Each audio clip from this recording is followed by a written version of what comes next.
This is gonna hurt. Stephen opened his eyes slowly and raised his head even slower, wincing at the pain that was pounding away inside his head. It took a few seconds for his eyes to adjust, the only light visible coming from the cigarette in Philip's hand. What? He asked in the dark. I said, this is gonna hurt. Philip replied, turning on the fluorescent lamp and instantly blinding his captive. Slept well? Phil? Stephen squinted as Philip made himself visible, cigarette in his mouth, wiping his hands on a dirty rag. It had taken him an hour to get the blood off his hands, then another to get it off the rest of his body. He changed his clothes quietly as he waited for his friend to wake up from the drug-induced sleep he had put him in earlier that night. And despite what he had done earlier, he felt better, cleansed in a way. How you feeling, Steve? Phil! What the hell? I thought we could have a better conversation somewhere a little more private. Stephen tried to move, then realized his hands were cuffed above his head. The cuffs led to a rope tied to the pipes running across the ceiling, and at the moment was the only thing holding him up. His legs were still weak, and despite trying to stand, they never failed to give in. Why am I cuffed to a rope, man? I needed your full attention. And since you're usually the one doing the talking, I had a feeling it'd be more convincing like this. Dude, are you nuts? Philip smiled, then took another drag from his cigarette. His friend of 12 years never failed to amuse him. The condescending tone was not new, and it never grew old. As much as he believed that people eventually got used to anything, no matter how much it bothered them, he couldn't shake off how Stephen always seemed to talk down to him. If this is some kind of joke, it's not funny, Phil. Stephen said, forcing his legs to hold him and take the strain off his arms. Have your laugh and let's go. He looked around, but couldn't see anything in the dark. The light aimed at his face didn't help much either. Where are we, anyway? My old house. Stephen raised his eyebrows, and a small smile appeared on his face. You told me you wanted a little adventure, but breaking and entering? Dude, that's a little too much. You think? Phil walked out of the light to where he knew Susan lay dead. Susan thought it was to die for. He switched on the other lamp. Stephen's legs went limp again, and he hung in disbelief, staring at the dead body illuminated in the corner. He opened his mouth, closed it, and then opened it again. Suddenly he started gagging and threw up. We'll just leave that on, shall we? Phil said, walking back. Stephen looked up, eyes red, and anger suddenly flashing across his face. What did you do? No, come on, man. Phil threw up his hands. I thought you'd be happy. Are you frigging insane? I got rid of the bitch that got between us. Phil looked at his friend sternly. I mean, you did fire me because of her, didn't you? Made sure I would never work again? Suddenly mustering enough strength to get back on his feet, Stephen struck out with one leg. Philip felt the foot before he could react, and it sent him falling back. He tasted the blood from where he was sure he had bitten the inside of his mouth, and he smiled as he spit it out. Without a second thought, he ran up to Stephen and slammed his fist against his jaw. The pain he felt run through his hand was masked by the pleasure of seeing a tooth fly out of Stephen's mouth. He threw another punch into his friend's ribs, then another, then kneed him in the crotch. I've been wanting to do that for so long. Philip said, shaking his throbbing hand. You son of a bitch! Untie me and try that again. Philip cocked his head and smirked.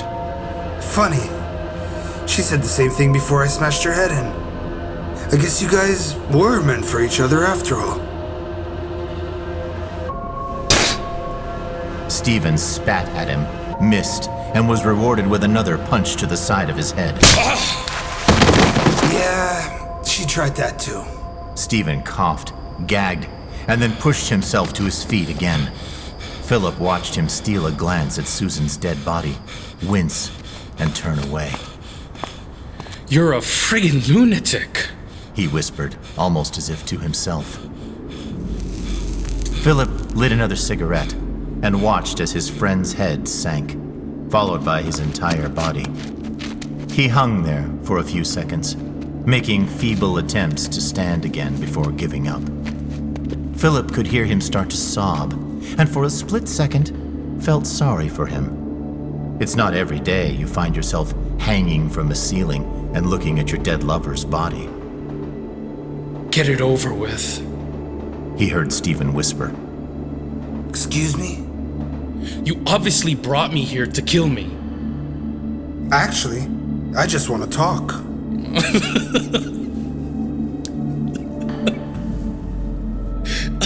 I'm serious. When I called you last night, that was my complete intention. Of course, a few pills in your beer while you were in the bathroom, and it wasn't really hard getting you here. People saw us together. People saw me carry an unconscious, very drunk friend out of a bar. Are you deluded? Do you think no one will miss us and come looking for you? Of course they will. Philip said, throwing his cigarette away. But at least we'll get this conversation out of the way. Stephen looked at his friend, then shook his head slowly. He thought that they had been careful. When Susan had told him that Philip had found out and that she needed to end things, he didn't know how to confront his friend. He promoted her to get them out of each other's way, but never anticipated what she would do. You know, after 12 years, I would have thought you'd have a little more decency, Steve. Of all the women, why her? She wasn't yours. She was a power whore, and you knew it better than anyone else. Don't try to convince me otherwise. If it hadn't been me, it would have been someone else. Then you should have let it be someone else. Stephen couldn't reply. The truth was, he was easy, and she had known it. It didn't take much for her to convince him of anything. At the time, he was sure that she was making the right choice. There was always an excuse, and he believed each one of them. Firing Philip helped diminish awkwardness, she had said, and he bought it. Making sure he never got hired by any competitor was a sound strategical business decision. Just do it and get it over with, Phil. I'm not gonna kill you, Stephen. I'm gonna give you something a lot worse. Hope. Stephen saw the light's reflection before he saw the blade itself. In one quick motion, Philip cut the rope and watched Stephen fall to the ground. He stepped back and threw the blade on the ground. I won't take the cuffs off, but here's your chance to really stab me in the back. Stephen looked up at Philip, then at the blade, then up again. He grabbed the blade with both hands and slowly pushed himself to his feet. He had no idea what was going on and wasn't at all comfortable with the grinning maniac in front of him. He looked at Susan's body, felt the rage build up inside him, then lunged himself at his captor. Philip easily sidestepped the attack, grabbed Stephen by the back of the collar, and pulled him down to the ground, a rush going through his body as he heard Stephen's skull hit the floor. Stephen yelled in pain, but managed to take a swing at Philip anyway, the blade cutting skin. Philip reeled back from the attack, feeling hot blood trickle from the cut on his cheek. The smile never left his face as he watched Stephen push himself back up. Yes, I'm surprised at how much strength you have in you. I've still got some more tricks up my sleeve. Really? Philip stepped back, disappearing momentarily into the dark. Stephen quickly moved to the center of the light, turning in all directions, squinting into the dark. He tried to concentrate, waiting to hear the scrape of feet across the floor, a sudden cough, anything that would give Philip away. He caught movement to his right, and as he turned, something cold buried itself into his back. He felt the pain soar through his spine just as his knees hit the floor. The blade fell from his hands, and he felt the blade in his back twist. Screaming in agony, he tried to push away. An arm suddenly wrapped itself around his neck and held him back. You know what sucks the most? The fact that even when you feel like you're almost there, that you might get a break from the hell you're in, you get pulled back to the reality of your situation. The blade twisted again, but the arm around his neck stopped Stephen from screaming. He could feel blood trickling down his shirt, and it dawned on him that his initial triumph at getting a cut at Philip had just been a ploy. His captor was pulling all the strings, and he couldn't do anything about it. Philip suddenly jerked his head around so that he was directly staring at Susan. For a second, her lifeless body swam out of focus, but not for long. His eyes watered at the sight of her, naked in a pool of her own blood, just a few yards away. Beautiful, isn't she? He heard Philip whisper just as he felt the blade pull out of his back and slice across his neck.